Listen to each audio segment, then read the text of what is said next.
안녕하세요. 2월 17일 수요일입니다. 오늘은 누가복음 15장 1절부터 10절입니다. 제가 읽겠습니다. 모든 세리와 죄인들이 말씀을 들으러 가까이 나아오니 바리새인과 서기관들이 수군거려 이르되 이 사람이 죄인을 영접하고 음식을 같이 먹는다 하더라. 예수께서 그들에게 이 비유로 이르시되 너희 중에 어떤 사람이 양 100마리가 있는데 그 중에 하나를 잃으면 99마리를 들에 두고 그 잃은 것을 찾아내기까지 찾아다니지 아니하겠느냐. 또 찾아낸즉 즐거워 어깨에 메고 집에 와서 그 벗과 이웃을 불러 모으고 말하되 나와 함께 즐기자 나의 잃은 양을 찾아내었노라 하리라. 내가 너희에게 이르노니 이와 같이 죄인 한 사람이 회개하면 하늘에서는 회개할 것 없는 의인 99으로 말미암아 기뻐하는 것보다 더하리라. 어떤 여자가 10드라크마가 있는데 하나를 잃으면 등불을 켜고 집을 쓸며 찾아내기까지 부지런히 찾지 아니하겠느냐. 또 찾아낸즉 벗과 이웃을 불러 모으고 말하되 나와 함께 즐기자 잃은 드라크마를 찾아내었노라 하리라. 내가 너희에게 이르노니 이와 같이 죄인 한 사람이 회개하면 하나님의 사자들 앞에 기쁨이 되느니라. 아멘. 바리새인과 서기관들이 수군거렸습니다. 수군거린 이유는 뭐냐면 모든 세리와 죄인들, 그러니까 자기들의 눈에 보일 때 죄인들이 이렇게 있는데 이 예수님이 죄인을 영접하고 음식을 같이 먹는다 하는 것이었습니다. 죄인들을 환대하고 유대인으로서 정결법을 지키지 않으면서까지 이 사람들과 같이 먹는다. 이것을 수군거렸던 거죠. 예수님이 그들의 마음을 아시고 비유로 말씀하셨습니다. 오늘 누가복음 15장에 나오는 비유가 세 가지가 있는데요. 이 잃어버린 양, 또 잃어버린 드라크마, 그리고 우리가 탕자의 비유라고 그렇게들 알고 있는 잃어버린 아들에 대한 비유가 누가복음에 나옵니다. 그 비유는 그냥 갑자기 하신 것이 아니라 이렇게 바리새인과 서기관들이 수군거렸기 때문에 예수님이 비유로 말씀하신 거죠. 여기 나오는 모든 세리와 죄인들은 바리새인 입장에서 철저히 죄인인 거죠. 세리 사람 취급도 안 했던 거고요. 그냥 다른 죄인들, 여기 죄인이라고 말했기 때문에 그럼 자기들은 뭐죠? 바리새인과 서기관은 의인이죠. 자기는 죄인이 아니죠. 이 사람들이 나왔습니다. 예수님과 함께하는 걸 보고 이 이야기를 자기들끼리 한 거죠. 예수님이 이제 비유하셨어요. 우리가 잘 아는 것처럼 잃어버린 양의 비유. 이 비유 어렸을 때 혹시 주일학교 다니셨으면 저도 그렇게 오랫동안 그렇게 기억했는데 잃어버린 양 하나, 어린 양 해서 어깨에 둘러매고 오는 그런 거 이렇게 쭉 해서 이야기 들었던 거 기억이 납니다. 그 이야기를 들으면서도 그럼 한 마리가 도대체 얼마나 소중한 양이었길래 99마리는 그냥 들에 두고 또 다른 복음서에는 산에 두고 우리나라 산 같지는 않지만 아무튼 간에 그냥 두고 한 마리 찾을 때까지 이 목자가 다녀야 했는가. 99마리보다 한 마리가 더 중요한가? 그럼 나머지 99마리는 뭐지? 라는 생각을 하게 되는데 여기서 말하고자 하는 것의 핵심은 뭐냐면 너무 그렇게 99마리와 한 마리 이 한 마리는 금털이 나오는 그런 양이어서 중요하고 99마리는 그냥 양이어서 덜 중요하고가 아니라 여기서 예수님이 말씀하시고자 하는 것은 한 사람을 향한 목자의 마음, 한 사람을 향한 하나님의 마음을 더 강조하고 싶으신 그런 마음으로 좀 이해를 하고 본다면 조금 다르게 볼 수도 있지 않을까 생각해 봅니다. 하나를 잃어버렸기 때문에 99마리를 잠시 들에 두고 그 잃어버린 하나를 찾아내기까지 찾아다니지 않냐. 찾아내면 즐거워서 어깨에 메고 집에 와서 벗과 이웃을 불러 모으고 나와 함께 즐기자고 내 잃은 양을 찾았다 이렇게 이야기할 건데 이처럼 죄인 한 사람이 회개하면 하늘에서는 회개할 것 없는 의인 99으로 말미암아 기뻐하는 것보다 더하다 라고 말씀하셨습니다.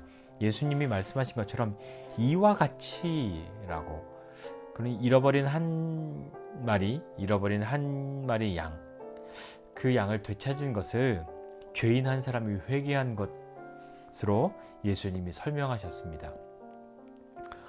그럼 죄인은 누군가요? 바리새인의 말처럼 이 모든 세리와 자기들을 제외한 다른 사람들만 죄인일까요? 물론 그럴 수도 있지요. 그 사람들이 돌아오는 거 주님이 기뻐하시지 않습니까? 그런데 과연 바리새인이 이 이야기를 들으면서 뭐라고 생각했을까요? 그 죄인이 누구라고 생각했을까요? 자기는 이미 의인이잖아요. 나는 의인이고 너네들은 죄인인데 죄인들이 열심히 해야지, 죄인들이 회개해야지, 난 회개할 게 없잖아, 나는 의인이니까 라고 생각했던 사람들, 바리새인 서기관들 아니었겠습니까? 예수님이 여기서 이와 같이 죄인 한 사람 회개하면 이라고 말씀하셨을 때에는 다 의미가 있는 것 같습니다. 한 사람에 대한 것을 집중해서 본다면 정말 바리새인이 생각했던 것처럼 세리와 죄인들, 세리와 나를 제외한 다른 좀 부정한, 좀 하층민인, 율법을 모르는, 정결법을 따르지 않는 그 사람들이 이렇게 환대할 수 있도록 그 사람들에게 돌아오면이라고 예수님이 말씀하신 것으로 생각하실 수가 있고요. 또 하나는 그렇게 생각하는 네가 죄인이야. 하늘에 이미 회개할 것 없는 의인 99이 있어. 그 죄인 한 사람은 너야, 이 녀석아 라고 말씀하시는 것만 같기도 합니다. 그 다음에 나오는 비유는 드라크마, 10개의 드라크마가 있는데 하나를 잃어버린 거죠. 드라크마는 그리스의 그 은화입니다. 뭐 엄청나게 큰 가치가 있는 그런 은화는 아니고요. 뭐 한 데나리온, 그러니까 하루 품삯 정도 되는 그거 10개예요. 그런데 이 드라크마를 이렇게 10개가 묶여 있는 것은 또 다른 것을 의미합니다. 뭐냐면 쉽게 말하면 이런 거죠. 결혼 예물, 결혼의 증표로 받은 그런 것입니다. 그러니까 어떤 여자가 10 드라크마가 있는데 그 중에 하나를 잃어버렸단 말이에요. 그렇다면 쉽게 말해서 내가 이렇게 목걸이가 돼 있는데 하나를 잃어버린 거죠. 한 알이 빠진 거예요. 그거 찾아야 하잖아요. 왜 찾아야 할까요? 그냥 뭐 다른 드라크마 이렇게 끼워 넣으면 되지 않을까요? 근데 2000년 전이란 말이에요. 2000년 전에 사람들이 돈을 얼마나 많이 썼을까요? 뭐 화폐가 얼마나 많이 유통이 되고 얼마나 화폐 경제가 발달했을까요? 대부분 물물 교환이 익숙하지 않겠습니까? 유목민인 이 사람들이, 뭐 가난한 이 사람들이 돈을 쌓아두고 돈 가지고 다니면서 뭐 얼마나 했겠습니까? 그래서 뭐 이 드라크마가 엄청 귀한 것이다 라는 것을 말씀드리는 것이 아니라 이 드라크마 10개가 모여 있을 때 가지고 있는 의미예요. 2000년 전입니다. 2000년 전은 지금보다도 훨씬 남성 중심의 사회였잖아요. 그런 가부장적, 유대인들도 굉장히 가부장적이거든요. 이 가부장 문화가 있는 이곳에서 결혼의 증표로 받은 결혼 예물을 이 아내가, 여인이 잃어버린 겁니다. 어떤 의미가 있을까요? 그 당시에 이혼이라고 하는 것은 어떤 걸까요? 남성이 일방적으로 하는 것이 이혼이었습니다. 어떤 의미에서 보면 이 여인이 결혼의 증표로 받은 결혼 예물인 이 드라크마 10개 중에 하나를 잃어버린 것은 이혼당할 위기에 놓여져 있는 것일 수도 있다는 생각을 해볼 수 있는 거죠. 그러니까 온 집을 다 쓸면서라도 찾아야 했던 겁니다. 이 팔레스타인 지방에 집은요, 창문이 없습니다. 그러니까 얼마나 깜깜하고 어두웠겠어요. 여기서 이걸 찾을 때까지 부지런히 찾지 않겠냐. 근데 마침내 찾고 나니까 자기 친구와 이웃을 다 불러 모으고 나와 함께 즐기자, 이런 드라크마를 찾아내오느라 나와 함께 즐기자. 이 드라크마보다 어쩌면 더 큰 돈을 써야 할지도 모르는데요, 그걸 찾았단 말입니다. 자기를 억누르고 있는, 또 자기에게 어떤 큰 고통을 안겨줄 수 있는 그것으로부터 해결된 거죠. 예수님이 그 사람의 기쁨이 얼마나 컸겠냐. 이혼당할 위기에서 아주 곤경에 처할 수 있는 상황에서 빠져나오게 되었으니까, 해결됐으니까 얼마나 그것이 기뻤겠냐라고 말씀하면서, 내가 너한테 말하는데, 너희들에게 이야기하는데, 이와 같이 죄인 한 사람이 회개하면 하나님의 사제 앞에서 이런 기쁨이야. 이 한 여인이 자신의 운명을, 이 정말 구렁텅이에 빠질 수 있는 운명에서 건져진 것 같은 이런 큰 기쁨이 죄인 한 사람 회개하고 돌아오는 거야 라고 바리새인들에게 말씀하셨단 말입니다. 이 죄인은 바리새인이죠. 그리고 모든 사람들입니다. 그리고 우리입니다. 그리고 나이죠. 우리가 하나님 앞에 돌아왔을 때 하나님께 이런 기쁨이 되어졌습니다. 이런 기쁨입니다. 여러분, 결혼하신 분들, 특별히 자녀가 있으신 분들은 자녀를 처음 낳았을 때 어떤 마음이셨습니까? 네가 뭘 해도 나는 다 받아줄 것이며, 네가 태어나서 나에게 준 이 기쁨으로 네가 나한테 아무리 서운하게 하고 못되게 해도 난 다 이해해 줄 수 있다, 다 용서할 수 있다 라고 할 만큼의 마음이, 그런 기쁨이 있지 않으셨습니까? 우리가 하나님 앞에서 그런 존재였습니다.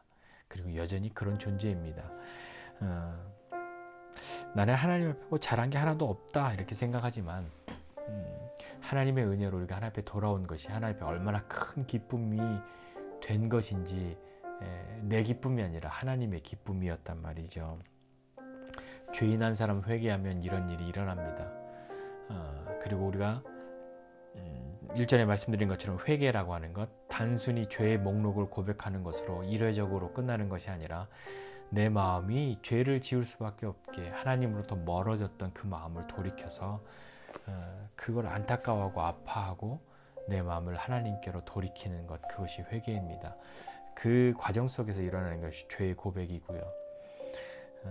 내 삶에서 이런 것이 일어나면, 지금도 일어난다면 하나님 앞에선 내가 어떤 의미로 오늘 하루의 삶을 살아가고 있는 사람이 되고 있겠습니까? 오늘 저와 여러분 모두가 다시 한번 기억해야 할 것은, 나는 죄인이다라는 것, 그리고 회개한 죄인이라고 하는 것, 그리고 여전히 회개해야만 하는 죄인으로 살아가고 있는, 용서받은 죄인으로 살아가고 있는 우리가 하나님과 함께, 하나님이 나와 함께 즐기자, 내가 찾아내오노라 하는 그 마음이 여전히 나에게 있음을 기억하고, 하나님의 사랑받고 있음을, 또 하나님이 나를 어여삐 여기고 계심을 믿고 용기를 내는 그런 하루의 삶을 살아가시지 않겠습니까? 그렇게 믿음으로 나뿐만 아니라 다른 사람들도 그렇게 하나님 앞에 기쁨이 되어졌다는 것을 기억하고 좀 믿음으로 격려하고 축복하고 더 사랑해 줄 수 있는 우리 모두가 되었으면 좋겠습니다. 기도하겠습니다. 하나님 아버지, 은혜와 사랑으로 감사드립니다. 하나님, 스스로 의롭다고 생각하는 바리새인을 향하여서 죄인 한 사람이 회개하고 돌아왔을 때 하나님께 얼마나 큰 기쁨인지 그것을 말씀하시면서, 여전히 바리새인들의 마음속엔 나는 의인이야 라고 하는 사람도 있었겠으나, 주님 하시고자 하시는 말씀이 그들 돌아오는 것도 기쁘지만 너가 돌아오는 것도 기쁨이란다, 회개를 촉구하시는 그 주님의 마음 알게 하여 주시고, 그것이 2000년 전에 그들에게만 향해 있는 것이 아니라 오늘을 사는 나에게도 향해 있음을 기억하고 주님 앞에 믿음의 삶을 살아가는 우리 모두 되게 하여 주시옵소서. 오늘 하루 믿음으로 승리하고 또 주님의 말씀을 깊이 생각하고 하나님께 더 가까이 나아가는 우리 되게 하여 주시옵소서. 그런 우리가 될 수 있도록 은혜 베풀어 주십시오. 예수님의 이름으로 기도드립니다.